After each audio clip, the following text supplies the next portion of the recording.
Lukas war ein kleiner Junge mit großen, fragenden Augen, der die Welt um sich herum mit einer stillen Neugier betrachtete.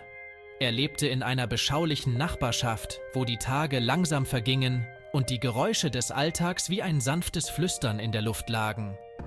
Doch seit einigen Tagen fühlte sich etwas anders an. Irgendetwas stimmte nicht. Es begann an einem frühen Morgen, als Lukas mit seiner Mutter das Haus verließ. Ein leises, fast unhörbares Geräusch drang an seine Ohren, ein zartes, verzweifeltes Miauen, das aus einer der Mülltonnen am Straßenrand zu kommen schien. Zunächst dachte Lukas, er hätte es sich nur eingebildet.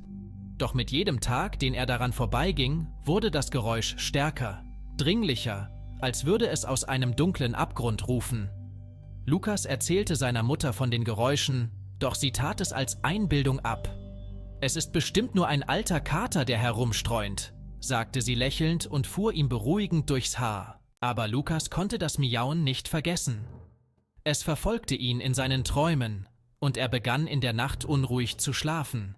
Eines Morgens, als die ersten Sonnenstrahlen durch die Fenster brachen, hörte er das Miauen wieder, diesmal lauter als je zuvor. Etwas in ihm drängte ihn, dem nachzugehen. Als er mit seinen Eltern vor die Tür trat, blieb er abrupt stehen. Seine Augen waren weit geöffnet. »Mama, da ist etwas in der Tonne!« Seine Stimme bebte vor Aufregung.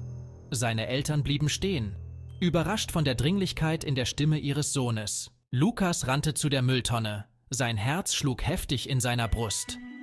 Er zögerte kurz, dann öffnete er den Deckel.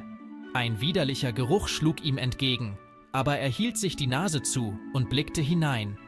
Dort, zwischen zerknüllten Zeitungen und fauligen Essensresten, lag ein winziges Kätzchen, kaum mehr als ein Haufen zitterndes Fell. Es sah schmutzig und abgemagert aus. Seine kleinen Augen blinzelten träge, als wären sie vom Leben enttäuscht. Lukas' Herz zog sich zusammen.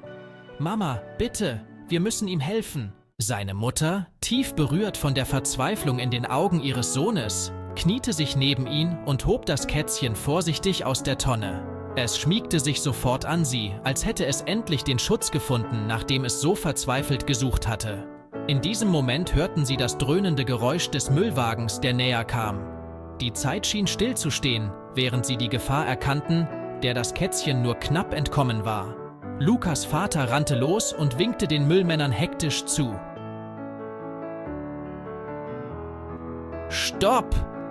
Wartet!« rief er, während seine Stimme in der kalten Morgenluft widerhallte.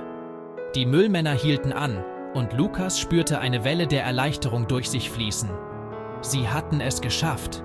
Sie hatten das Kätzchen gerettet. Noch am selben Tag brachten sie das Kätzchen zum Tierarzt, und als sie nach Hause kamen, wussten sie, dass dieses kleine Wesen nun Teil ihrer Familie war. Lukas nannte es Mimi, und von da an waren die beiden unzertrennlich. Mimi brachte Licht in die dunkelsten Ecken von Lukas' Welt, und jedes Mal, wenn er sie ansah, erinnerte er sich daran, dass Mut und Mitgefühl manchmal die dunkelsten Abgründe überwinden können. Und so wurde aus dem zarten Miauen, das Lukas in den Tagen zuvor gequält hatte, eine Melodie der Hoffnung und des Lebens, die ihm und seiner Familie zeigte, dass in jedem noch so leisen Ruf nach Hilfe eine Geschichte steckt, die erzählt werden will.